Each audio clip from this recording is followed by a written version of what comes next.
You like the hat?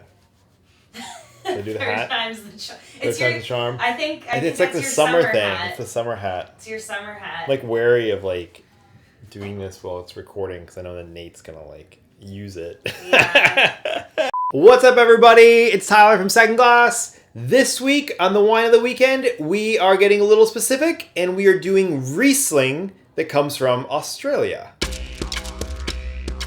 Australia grows a lot of different grapes, not just Shiraz. They grow all kinds of white grapes, all kinds of red grapes, and there's a small but very diehard group of people that grow Riesling. The first wine we have for you guys this week is the Pewsey Vale Riesling. This comes from Eden Valley. The bulk of wine in Australia comes from one area in South Australia. And so Eden Valley is in this area. It's about like northwest of Adelaide, if you want to look on a map.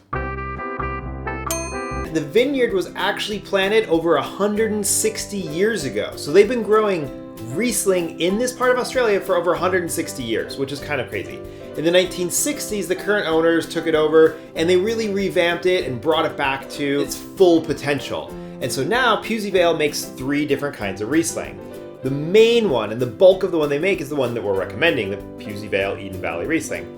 When a lot of people think of Riesling, they think of sweet wine, but actually Riesling can be dry, and a lot of Rieslings are dry. The bulk of the ones that come from Australia, bone frickin' dry, man. Like, this wine from the Pewsey Vale, it's so crisp and super clean tasting, but has really great, kind of like these great fruit flavors, awesome wine. Tastes more like a super refreshing Sauvignon Blanc than it does like a sweet, syrupy Riesling. Pewsey Vale, it's kind of fun to say. Next up, we're doing the Jim Barry, the Lodge Hill Riesling. So Jim Barry Estates is in Clare Valley, and this is where the bulk of the Riesling in Australia comes from. So Jim Barry was the first qualified winemaker in Clare Valley. So he got a full degree in winemaking and came to Clare Valley in 1947. In 1969, he started Jim Barry Estates, and now it's been passed down to his sons, and it is in the process of getting passed down to his grandsons, Sam and Tom. Tom's the winemaker, Sam does operations and marketing.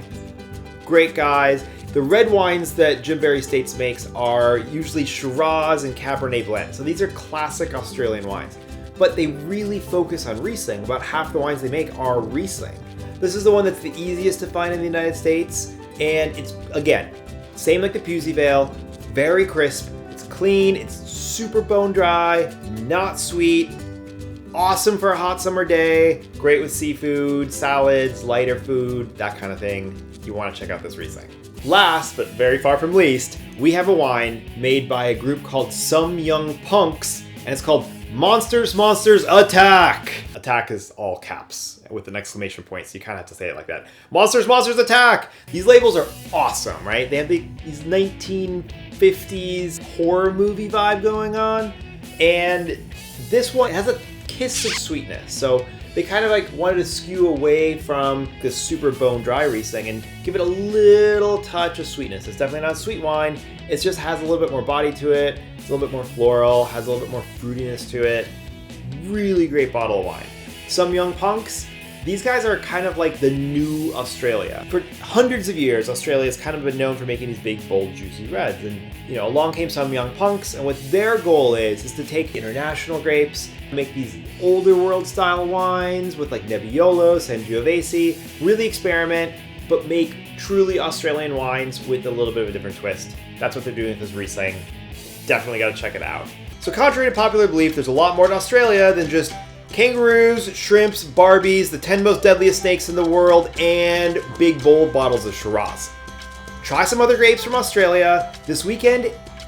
Go find an Australian Riesling. You will not be disappointed. They're awesome. That's what we'll be drinking. Cheers.